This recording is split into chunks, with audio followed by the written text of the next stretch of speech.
how are you today? Thank you so much for joining me again. It's been a few weeks since I have filmed and it's so weird because I've been trying to film weekly since I've been off work, but I got a little bit of a job with working with my mum for the last couple of weeks, so it's been really fun just kind of getting back into the swing of things. I actually go back to my full-time job on the 7th of July and I am so excited. So yes, thank you for being here and thank you for being patient with me. I've had a couple of people asking me when I'm uploading and here I am. I am so sorry about the wait. Also, the link to my OCD support group actually didn't work last time I did a video and I couldn't figure out how to get the link in there. So if you do want to join our Facebook OCD support group, it is OCD support group for 17 plus and it is this one right here. So if you do actually want to join, just please click join, answer a few questions, and I will accept you into that group. And let's make a nice little community of us because we are really there for each other all the time. So today's video is going to be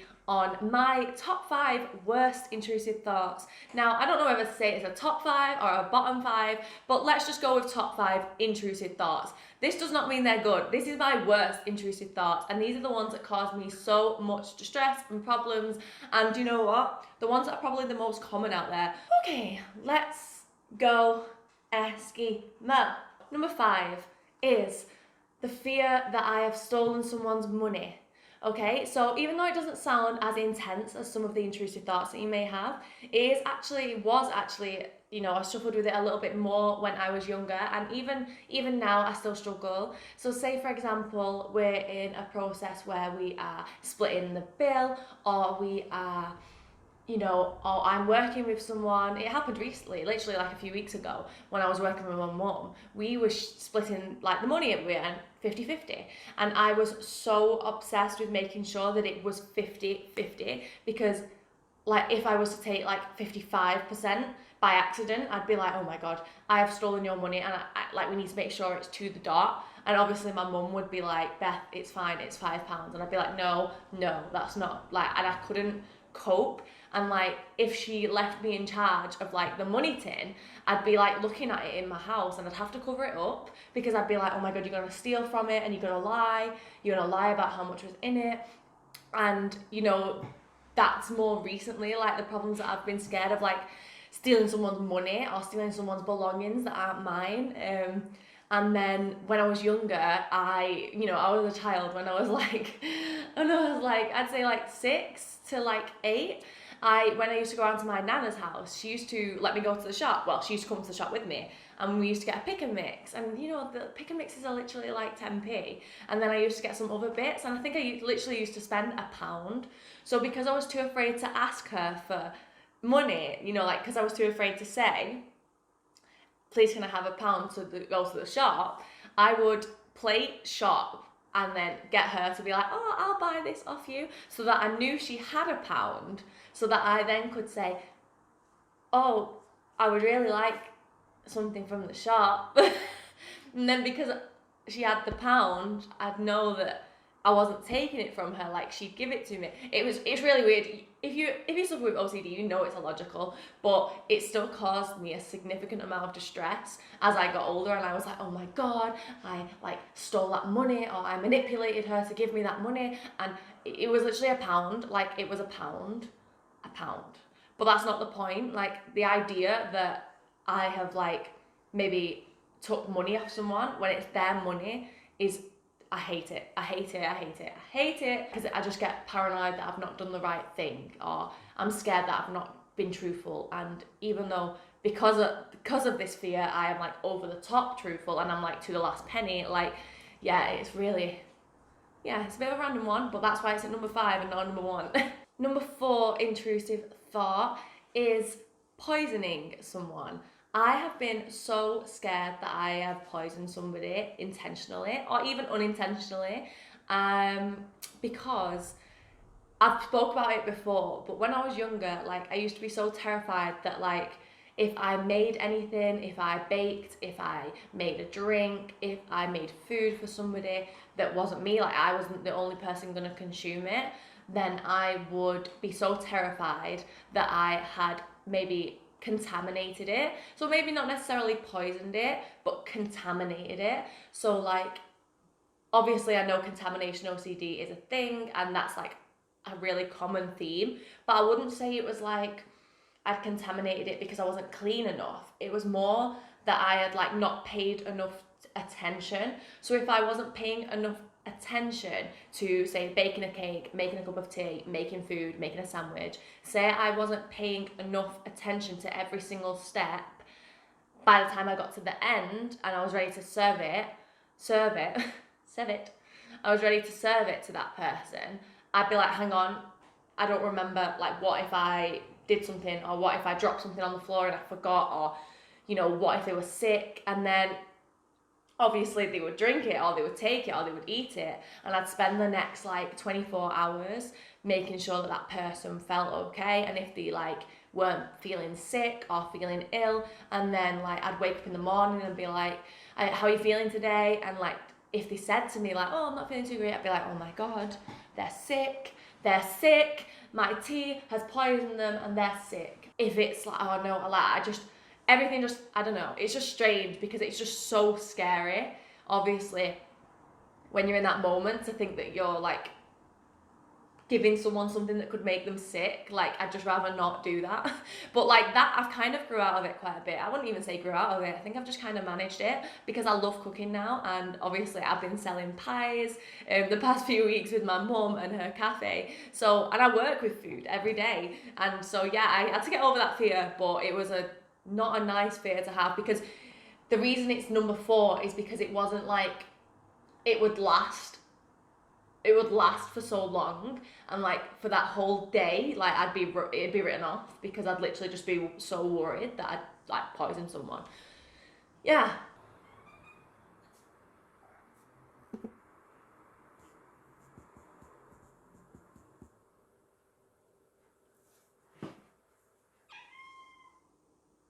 Intrusive thought number 3 is relationship OCD, and obviously the reason I'm saying relationship OCD as the thought is because it was so terrifying to have relationship OCD, especially because OCD latches onto the things that mean the most to you. And a lot of people have the misconception that relationship OCD is about your significant other, your boyfriend, your girlfriend, your husband, your wife, your partner, any, like, because that and do you know what it is? It is commonly about that. But relationship OCD is any kind of relationship that you then develop obsessions over, and that can be a parental relationship, a child, a sister, a brother, a friend. It can be over any relationship. It doesn't necessarily need to be a romantic relationship. So for example, I don't really struggle so much with my like romantic relationship. I think I did when I was maybe more naive and young, but that is then crossing the line between normal, and that's what every teenager goes through, and every young girl goes through, and young boy goes through, those general worries, anxieties about relationships. However, I know that my relationship OCD I really had with my mum, because my mum is my rock, and honestly, like, she was the first person who knew about these intrusive thoughts since being like, I was 12 years old, and she has been there every single step of the way, like, and I think because of that, when I was younger, when I was about 14, I really developed that kind of like bond with her, where my OCD would then try and attack her, if you know what I mean, and it would try and generate intrusive thoughts that would try and push me away from her, or try and make me be like, oh my god, you know, like, because the OCD, or me, my brain and my OCD, it was driving me to be like, you're gonna lose her, and you can't be her, she's never gonna be there for you, and you're gonna drive her away. And the obsessions came from like making sure that she was safe, making sure that she was fine. And then I went through a massive phase where I had an intrusive thought that I didn't love her.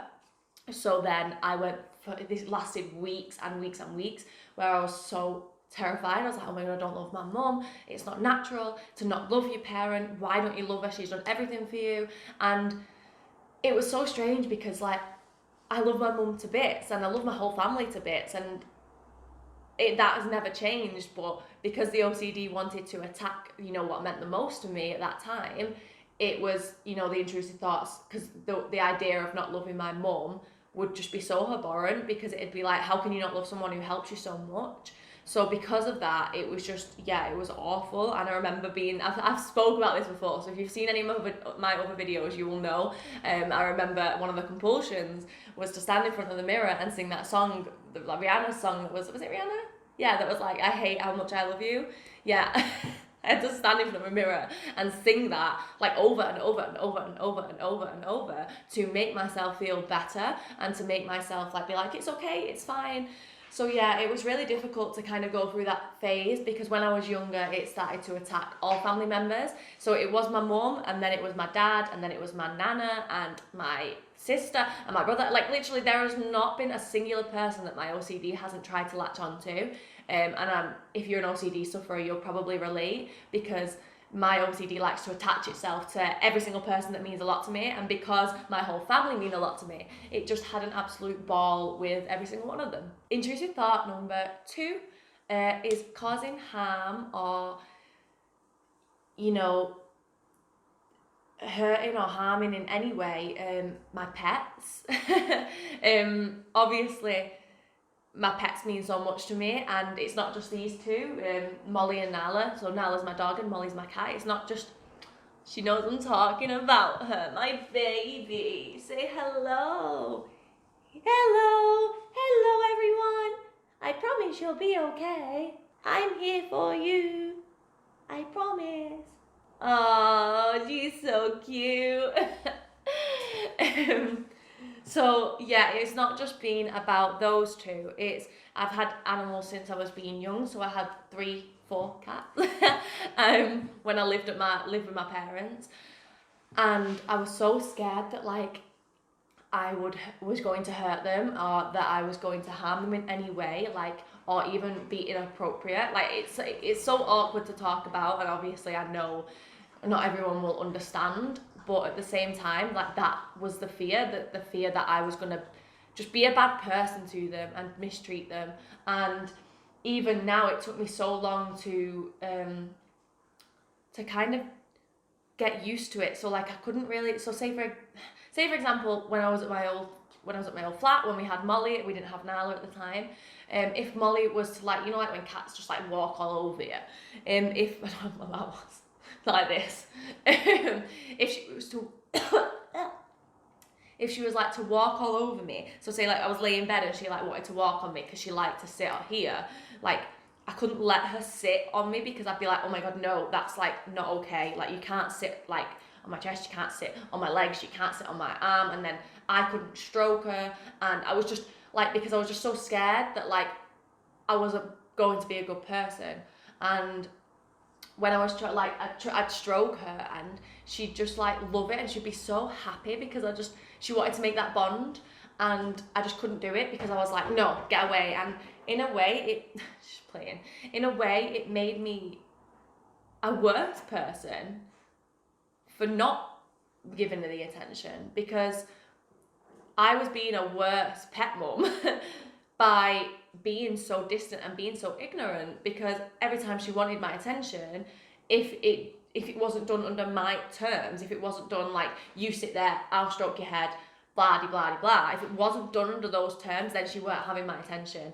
And that's cruel. Like that is cruel, because at the end of the day, there's nothing wrong. Like my boyfriend will literally like be like, woo, I love the pets, and they'll be like, I'll be holding them, he'll be cuddling them, she'll sleep anywhere. And I just kind of almost had a jealousy, and it wasn't nice, because I had a jealousy, like, why can't I be like that? Why can't I be comfortable? Why can't I be happy? Why can't I have such a great relationship with my pets? And people will watch this and laugh, because they'll be like, you're just pets. But they're not just pets, they're your family. And they've helped me through so much. Like, we got Molly as a rescue, and she's helped me so much. And Nala, she is like my best friend. I never even wanted a dog, and now I've got this beautiful girl who just like loves... Baby, you can't come in the video. So it was really difficult, and the reason that it's at number 2 is because it, again, was personal to me, you know, that was what I wanted. And yeah, it was difficult. So, the finale. I have a lot more than this, you know. I have a lot. I was dragged through the mill with OCD, you know, and I'm kind of happy I was now, because it's given me so much more to talk about and so much more to relate to. So, you know, like, yeah, I didn't just get stuck with one theme. I did get stuck with the predominant theme. I didn't get stuck with just the one theme. Like, I got the range. I got harm, I got relationship, I got POCD, I got responsibility OCD, and morality OCD were like horrific for me.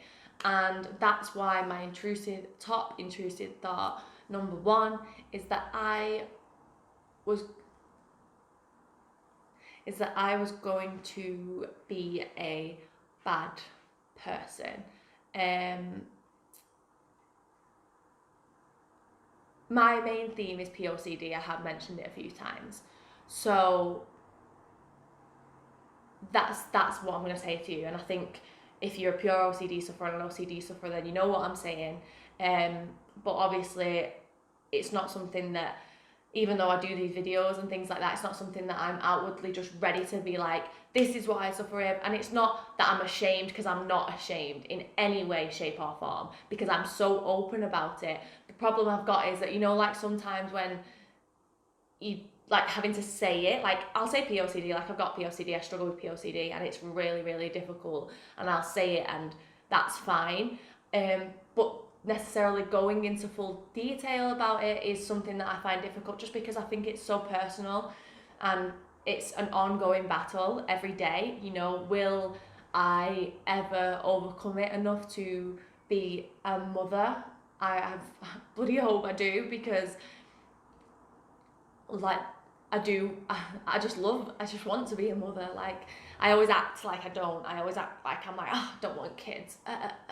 But, you know, that is a little bit of a front, and I think admitting that it's a front is probably the first step for me to maybe try and battle it head on. And I know that I look recovered, and that you know, you think I'm recovered and you think I'm like, I can do it all, but in reality, like, I've come such a long way, but there is definitely areas that I have not fully like addressed or overcome, and I'm trying every single day, because that is the dream, you know, that is the dream. I have 100% accepted that I have got OCD, that I've got a mental health disorder, and that I need to work on it every single day. And that doubt is no longer there anymore. And I think that's why I don't necessarily experience so much anxiety any longer.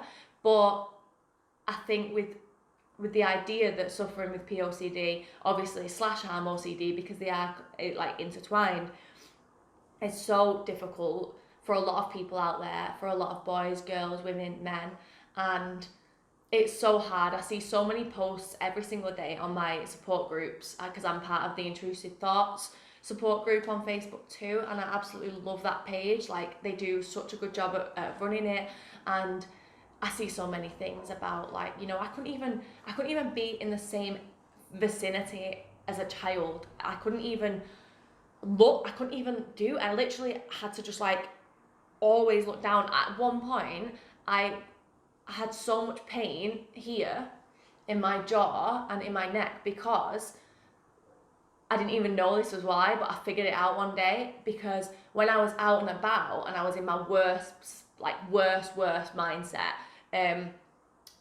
my jaw was constantly up, because I didn't want to make any eye contact with anybody, like people, children, anything. So I'd be walking around with my jaw up, and eventually, after about 3 or 4 weeks of doing it, I got really bad jaw pain, because I'd constantly been holding my neck and my jaw upwards.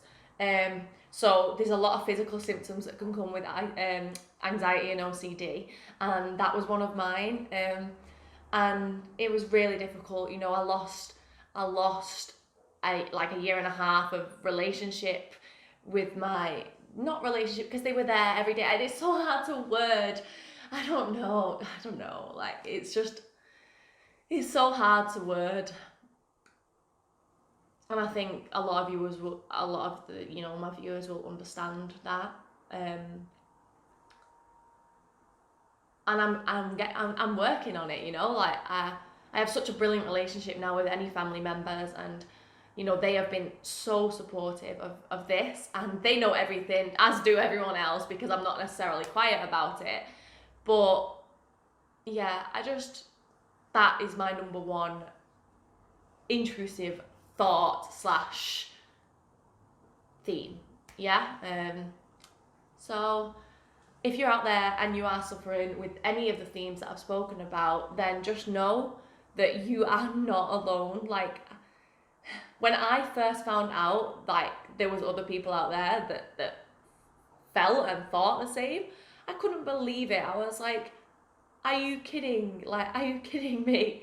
I've been dealing with this alone for, at this point, 12 years, and there are other people out there, not 12 years, 10 years, and there are other people out there that are literally going through the exact same thing every single day. And your brain is cruel, and it can sometimes play a lot of tricks on you. And, you know, some of the people that I've met through my OCD journey have been the kindest, most wonderful friends that I could have ever made, because we're so concerned about being a good person and being, you know, perfect and being this great person and having no, you know, defects or liabilities, that we generate these most horrific, worst kind of scenarios and worst personas of a person that you could be, that, you know, in the world, what's the worst thing you could be? You know what that is, and that's why your brain targets you on that, and it's just not okay, and it's hard and it's difficult. But with the right work and the right dedication and the right people around you, if you don't have people around you that support you, then you have us. You know, you have these OCD sufferers. We are here for you every single step of the way. And you know, it can be difficult sometimes, but you are not alone, because I'm not. And if I'm here, then you're not alone. And if my friends are here, my OCD friends, then you're also not alone. So that's why, you know what, just join the group, because we're all here for each other. And Nala, you're not getting involved, baby. Sorry. Yeah, I just want you to know that you're not alone. I think I've said that. I think I've got that point across. So thank you so much for joining me again. I know that these videos can sometimes be a little bit difficult to film for me, but at the same time, I know that it's the right thing to do, because you guys need it, and I know I would have needed it at the time. So thank you so much for joining me. It really does mean so much when you do join and watch these videos, because the more people that watch, the more OCD sufferers that watch, the more, you know, potential OCD sufferers it will reach, because obviously my videos reach you guys who are OCD sufferers, and you know you are, and you found these videos because you've seen me post about them or whatever. But these videos, I really would like them to reach people who click on that video and think, oh my God, you know, that is what I'm dealing with, because I wish I'd have had that before I found any group, before I found anything. The first thing I ever saw was a video, and I couldn't believe it. I was so mind blown that I wasn't alone. So yes, I'm going to head off now. Thank you so much for watching. Don't forget to like and subscribe. It really does mean so much. And I will see you all in the next one. Thank you so much. Goodbye. I love you, my angels. Bye.